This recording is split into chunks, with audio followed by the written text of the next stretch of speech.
If an engine repair isn't done correctly, it won't last, and you'll end up paying for it twice. With modern diesel engines, tolerances are tighter than ever.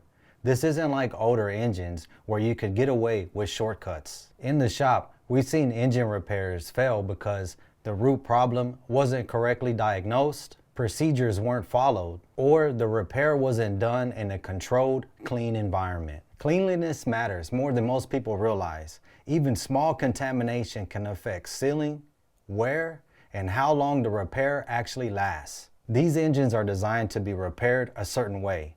Following OEM procedures and using the right parts isn't optional. It's what keeps the engine reliable after the repair. When it's done wrong, you don't just get small issues.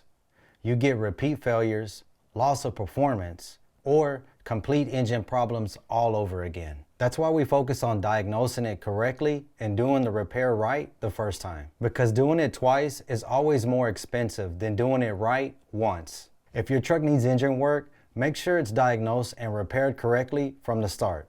TAT Express.